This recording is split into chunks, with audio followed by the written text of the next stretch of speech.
Thank you for staying with us. The IDF's chief of staff recently talked about the many threats Israel faces in the security arena. From Hezbollah in the north to Hamas and Islamic State in the south, the challenges are formidable, as I-24 News defense correspondent Shai Ben-Ari and Matthias Inbar report.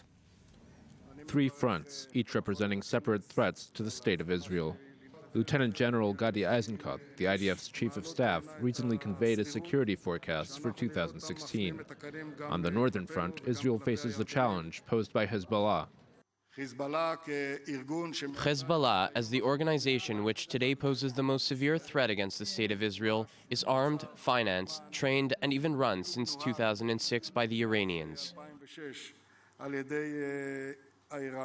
The IDF does not expect Hezbollah to benefit significantly from the lifting of international sanctions previously imposed on its Iranian masters, as Tehran is expected to spend most of the incoming funds internally. While Hezbollah is not currently interested in a conflict with Israel, a minor border skirmish could easily spiral out of control. The group has the means to shoot down aircraft, as well as threaten Israeli naval vessels, and is thought to be digging tunnels under the border, like Hamas in Gaza. Hezbollah has also gained valuable battlefield experience in Syria, though it has also lost about 1,300 fighters. On the southern front, 2 threats, Islamic State in the Sinai, and Hamas and various IS-affiliated Salafist groups based in the Gaza Strip.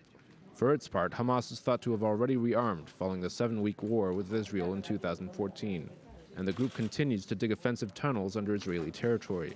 One of these reportedly collapsed Tuesday, with at least 8 people said to have been crushed to death. Finally, there is the threat of Palestinian terrorism in Israel and the West Bank. The current wave of violence has claimed the lives of 30 people and wounded more than 250 Israeli citizens. According to the IDF, the situation could intensify, with more firearm and even suicide attacks perpetrated. But the military also emphasizes another point. Despite the current terror wave, we insist that there be a separation between terrorists and the regular population, and that 120,000 Palestinians go to work daily in Israeli cities and industrial zones in Judea and Samaria. The chief of staff has emphasized the importance of Palestinians being able to provide for their families, which can have an overall restraining effect on the level of violence. Yes, and I'm joined now in studio by I-24 News defense correspondent Shai Ben-Ari. Shai, good evening. Good evening, Adam. Shai, it's a very interesting statement by the Lieutenant General Eisenkot. It seems that it would go against what Netanyahu has been saying about the cause of terrorism being incitement, not economic reasons. Are we seeing a disparity between how the IDF and the government profile terrorists? We're seeing more and more indications, I would say, of a difference of opinion within the quarters of Israeli power. You could say we don't see open criticism coming from the IDF against the government or against the prime minister, but it is very interesting to note the differences in the message, different messages really coming out from the IDF and the government offices respectively. While Benjamin Netanyahu has spoken numerous times about the need to revoke work permits in the wake of terrorism, we heard in the statement from the chief of staff there basically emphasizing the importance of the ability to make a living in the context of really restraining violence and reducing the level of terrorism. Following certain attacks in the current terror wave, we have seen temporary bans on Palestinians coming into settlements or other Israeli communities in a work context, but those bans are typically taken off after a day or two, and the IDF officers are saying we are the ones who are pushing to limit those measures. And Shai, we saw in your report the several threats that Israel is facing. Do the IDF and the government also disagree on which one is the greatest? No, I would say here we see more or less basically there's agreement on these various points, and it's maybe something that we also need to mention.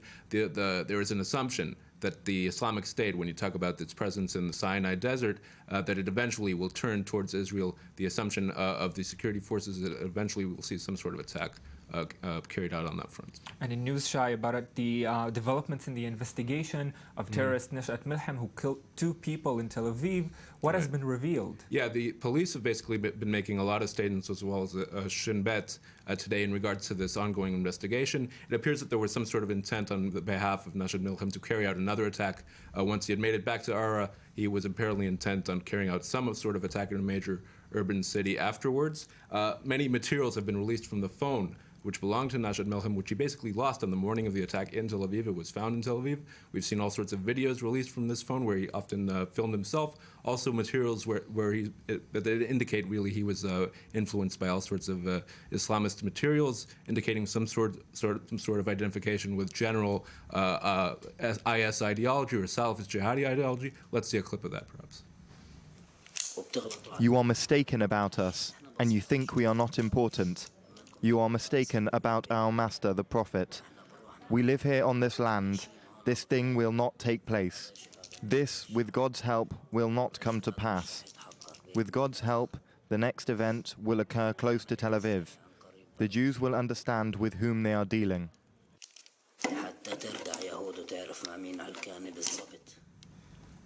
Yes, Nashat Melhem also, it turns out, had the help of 3 people in hiding away there in Ara for about a week until he was found and taken out.